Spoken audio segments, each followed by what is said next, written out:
Good? Yay! Hi everybody!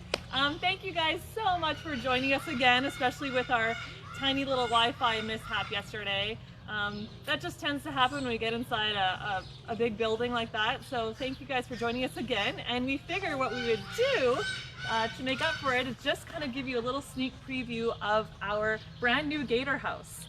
So the area that you saw yesterday was where our gators are housed temporarily throughout the winter because it's too cold for them to be out here year-round. So we've been fundraising over the past couple years and finally reached our goal, and we're almost done. We're almost finished our brand new gator house. So if we want to do a little sneak peek for you guys, you could totally take a look inside. They have an amazing pool. Their pool is actually 2 times the size that it was. And this is an awesome space for them. It's going to be warm for them. They have heaters on the top that will allow them to stay on display year-round for our 2 alligators, Jabba and Bayou. The really cool thing, you follow me over here, is that you guys will be able to look into the house from the village with these 2 giant windows, so you will actually be able to see them year-round. It's kind of hard with the reflection, yeah. But hopefully, there we go. But hopefully, by the time villages open up, the exhibit will be finished and the gators will be in here. So we're right across from where the turkey vulture is currently housed. Okay, with that being said, we had a couple of requests for you guys to meet the flamingos and parrots. So we are going to walk over to our flamingo exhibit and talk a little bit about them. Luckily, we're super close. One of our animal ambassadors is patiently waiting on the fence for us. I'll be entering the park back for 6 users and make sure that. Any guesses on who that could be?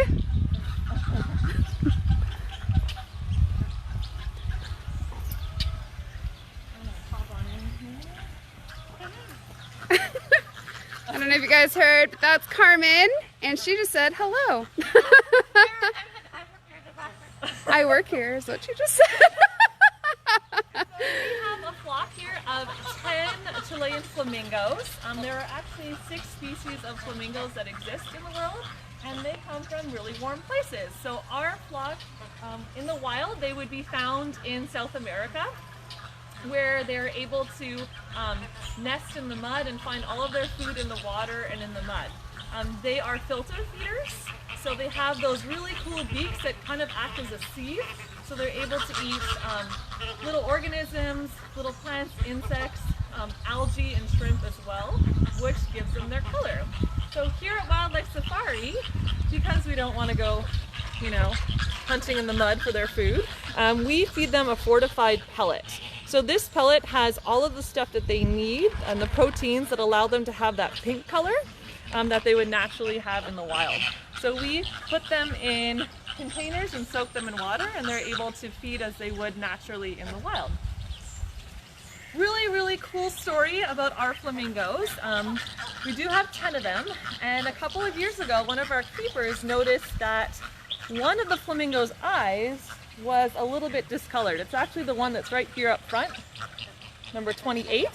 And we brought her into a specialized clinic, Dr. Bliss, down in Medford, who is amazing. And she was able to look at Catalina's eye and notice that she actually had a cataract, which has never really been seen in a flamingo before. So we're fortunate enough to have her work with us and go down to the clinic down in Medford, and where she actually performed a never before done surgery. It's a cataract surgery. The surgery was a complete success, and Catalina is doing absolutely amazing right now, and it's really cool because it kind of opened up the door for new research to be done. They came back as well and used our flamingos in a research study to study the eye pressure that they have in flamingos, because again, it's never been reported before. So really, really neat. And you can recognize Catalina because she has what we call a faux hawk, kind of a fake mohawk on the top of her head. And she also has the band number 28. That's so she's her actually, right yeah, there. she's actually right here in front of this little palm tree. So that is Catalina. So these guys have really, really long, spindly legs, and a lot of questions that we get asked is why they're always standing on one foot. And to be honest, researchers aren't 100% sure why they do that. One theory is that they're doing it to keep warm, and another theory is that they're actually doing it to conserve energy. So they're holding on their feet, which is not taking up any energy away from their body, and it just allows them to be comfortable when they're standing. These ladies are very vocal, as you can hear, and they're all about in their 30s. Chilean flamingos, they live to be about 45 to 50 years in human care. So they're kind of getting up there in age, but they're all doing super well, and they're very healthy and happy. We have a question. Do they lay eggs? So yes, flamingos do lay eggs, and the really cool thing about these guys is that they only lay one egg. So they lay that one egg, and the male and the female take part in incubating it and taking care of it. And the nest that they make, because of, you can kind of get an idea of what their habitat would look like, but they make nests out of mud. So they'll make a little mud pile, lay the egg, and then incubate that egg within that little mud nest. And the really interesting part about this is that they actually have to be in a really big flock to lay these eggs. That's what stimulates the breeding. So if you just had a pair of male and female flamingos, they would not lay that egg. They need to be in a really, really big group in order to do that. When the babies are born, they're actually born completely gray. So they're really little tiny gray flute balls. And they're super cute, and they only get their pink coloring around 2 or 3 years of age. And if you want to check out some really cute baby flamingos, go to the Nashville Zoo website, and they have all sorts of cameras and videos about their little flock of baby flamingos that was just born, I think, last year. So really cute. And Jenny wants to know if we breed them here at Wildlife Safari. We do not currently breed our flamingos here at Wildlife Safari. If we did, they would pretty much fly away because we do not have an enclosed exhibit right now. And that's what's part of this exhibit that I find is really cool, is you could get really up close to them, and you almost feel like you're living with them. So we currently do not breed our flamingos. Any other questions before I jump on to this? We have a lot about Carmen. But another question is, are they only pink, or do they have different colors on sorry, Jessica would like to know, are they only pink, or are there different colors of flamingos? They are mostly pink. They just have different shades of them. So some will be a little bit richer in color, and others will be a little bit lighter in color. They also have different colors on their beaks. So these guys have more than half of their beaks are actually black, whereas other animals, other flamingos, they won't have as much black. So they do all have that pink color, but it kind of varies from species to species. And Destiny would like to know if they get along with other animals. Okay, Carmen took that question.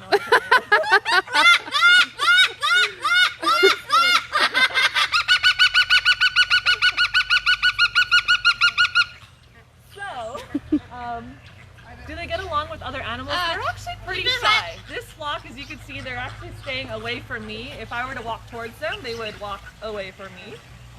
So we do put other animals in this exhibit during the summertime. We have Smushy, our California desert tortoise, that we will put out here to graze on the grass, and they kind of ignore her. But for the most part, they kind of keep to themselves. All right, I will talk a little bit about this loud one down here. We did get a request to talk about flamingos and parrots, so what better way than to take out Carmen, who is our Moluccan cockatoo. So these guys, as you can see, they're very vocal birds. They're very intelligent birds. Carmen here came to us at Safari, and we've been working with her to socialize her every single day. Moluccan cockatoos are from Indonesia. You could also find cockatoos in Australia as well. Now you can see what she's doing with her beak is she's actually feeling the ground with her beak. So whereas other birds and animals will use their feet, these guys will use their beaks and tongues. Some of these guys actually have bones in their tongue as well to help open up nuts and seeds. I've seen these guys open up something as small as like a safflower seed. So a little tiny seed, open it up and eat it, which is it's pretty amazing to see what they could do. And they could also do things like crack walnuts. So super, super strong beaks.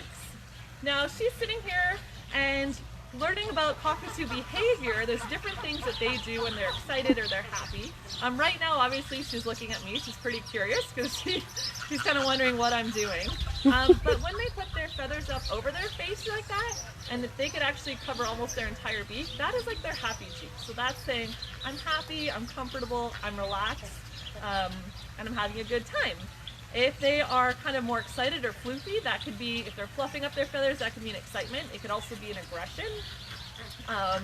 If they're like flapping their wings like this really really quickly and kind of making like a chirping sound, that means I want a shower, so I want a bath. So we have a little spray bath that we give her to keep her nice and clean. So a lot of people are going to ask, can she talk, or can parrots talk? So these parrots are not actually born learning how to talk. They are capable of making a lot of vocalizations, but they have to hear something close to 900 times before they're able to imitate it. So it really is an imitation. So everything that you're hearing from her is stuff that she's heard over the years and that she's able to imitate. These guys are actually one of the loudest cockatoos that exist. I forget what the decibel level is, but it's supposed to be very, very high and close to, I don't know, I'm not sure. I think it's not quite like Sonic Jet, but yes, it's right below that. I was going to say like a jet or something. So, and we've heard her yell. You kind of got a little glimpse of it before. But when she yells, yep, there's no stopping her for sure. So a lot of people like these birds and think they make really cool pets. I love working with Carmen. I would never want her as a pet. These guys are pretty much like having a permanent 3-year-old in your house. They need a lot of socialization. They need to be pretty much given attention anywhere from 6 to 8 hours a day. Otherwise, they will start to do things like destroy their enclosure or even start to pluck their feathers and stuff. So these guys also live a really, really long time. Carmen here is in her 20s, and they'll live anywhere from 45 to 60 years in human care. So a lot of the times these birds are actually put in people's wills and passed on to other generations because they will actually outlive their owners. Teresa would like to know if you can dance with her. I could dance with her. I mean, I don't know if she's gonna dance. Can you dance? Yeah, she's like looking at me like I'm crazy. Hi, Carmen. Did you hear? I don't know if you guys can hear. She just said hi, Carmen. She likes to say her name. Hi, Carmen. Hi, Carmina. You say hello? She talks all day nonstop, but of course when we ask her to talk, she's choosing not to. So. Tori would like to know if she can stand on your hand. Oh, there we go. Yeah, we can see if she'll like to step up. I could ask her. Do you want to step up? Oh, wow. So people ask too, does this hurt at all? And it really doesn't. Her nails are pretty dull. They are really long for being able to grasp things and be able to climb trees, hold food. But yeah, no, it doesn't hurt at all. She actually has 2 toes on the front and 2 toes on the back, and that is to allow them to grip. They can actually sleep like that. So they can sleep without falling off their perch because of the way that they are. Carmen here, she is a lover. She does enjoy human attention, as most parrots do. Hi, can you say hello to everybody? Say hi, Carmen. Yeah, she likes to play with hair as well. Do you have any questions about her? Here at Safari, we feed her a mixture of parrot pellets, which are fortified food for them, and then she also gets some fruits and veggies that she loves. She loves grapes and apples, things like that. And then we also do give them egg twice a week to supplement their calcium to help their bones and beak stay nice and strong. And Corinne would like to know, how long do they live? Yeah, so these guys can live anywhere from 45 years is kind of the average, but even up to 60 years old. That's a long time for these guys. A lot of people are saying, hi, Carmen. Hi, Carmen. Hello. Say hello. She likes getting her picture taken. It's really difficult to tell the difference between a male and a female cockatoo. There's slight differences in their eye color, but for the most part, you really do have to do a blood test with them to tell whether they're male or female. She also does lay eggs, even though she doesn't have a mate, and so she'll lay them, so that's also probably a good sign that you have a female. But the really cool thing about birds in general is that they could see more of the ultraviolet spectrum than we can. So where a male and a female would look exactly the same to us, to them, they're actually seeing a way more colorful bird. So they're able to distinguish whether there's a male or a female around. It's kind of neat. And Rayanna would like to know, how long has she been here? That's a good question. Do you know how long? She's been here as long as I've worked, and I've been here 7 years. I think she's been here over, I think it's like 10 to 12 years. She's been here a while. It's kind of cool too because her previous family, I guess, was Spanish. So sometimes we'll hear her say some words in Spanish, or she loves listening to Shakira.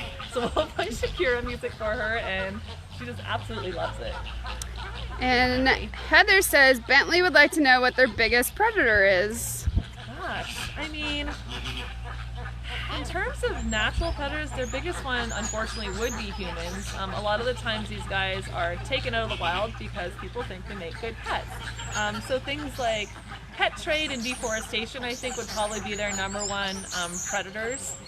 I've definitely seen some videos of like jaguars down in South America. Not, these guys aren't from South America, but other parrots. I've seen a jaguar go and eat a parrot off of a rock. It was pretty crazy. So big cats as well would be one of their predators. I don't know, but yeah, for the most part, it's kind of a loss of habitat and pet trade. And Rayanna would like to know if she lives with other birds. So she used to be down in Australia living with the other birds, and now in order to socialize her and to hang out more with her, we actually have taken her up to another area where she's with other animals, but there's no birds in there. And then every single day we take her up to Critter Cafe, and that's where we make our diets, and she hangs out with us all day. Or for enrichment, I don't know if you could see all the way behind us, there's that perch. So we will put her on really nice days, we'll put her on that perch, and she'll get to hang out with all the flamingos and interact with people. She really does love people. She's not so into other animals. She's a very human-oriented bird.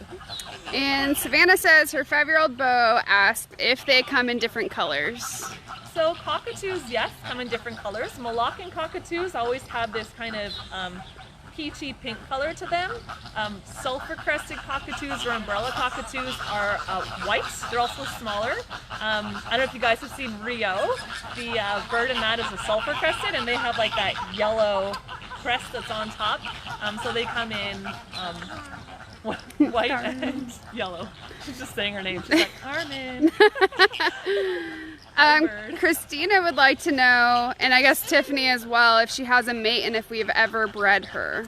So she does not have a mate, and we have not bred her. We don't need more cockatoos. There are actually a lot of cockatoos that need to be rescued, a lot of parrot rescues out there. So she's not an animal that we would want to breed. She's not part of the species survival plan. So, and also, I don't know if you could zoom in there, she actually has a little ring around her ankle. And that's so that we know that she came from a certified place. So all the animals that have those rings are tagged either from, let's say, a breeder or rescue, so that we know they didn't come out of the wild illegally. And Charlie would like to know, where are they from? Yeah, so these guys, there's cockatoos pretty much in Indonesia and also in Australia, which is probably an island you're more familiar with. And Corinne asks if she has ever tried to fly away. So she has not tried to fly away. Sometimes if they get scared by something, they will spook, let's say. But what we do is we actually will trim her feathers about twice a year. It's like a haircut. And that is to allow her to not fly away. Right now, I'm who she knows, or her handler is who she knows, so she's not going to want to go fly up in a tree. It's too scary for her. She wants to be with who she trusts and who she's around. Flying is also a learned behavior from the parents, so because her parents aren't around, she's not tempted to want to go fly away from us. So if she were to jump off my hand for whatever reason, she would actually just kind of glide down to the ground. So that's her being excited. She just saw a bird fly overhead, and they put up their crest like that in an excitement or an aggression, but that was just her being a little bit shocked by the bird that flew overhead. And Brittany would like to know how old she is.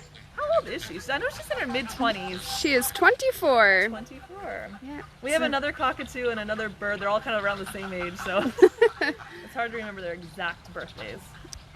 And Tiana would like to know if we have more birds other than Carmen and the flamingos. Yeah, we do. We have a lot of birds actually in Village.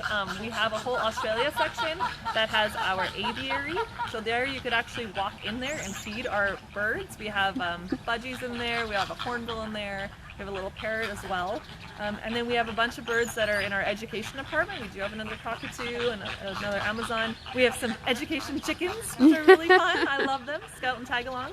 Hi. And then we have some guinea fowl in there.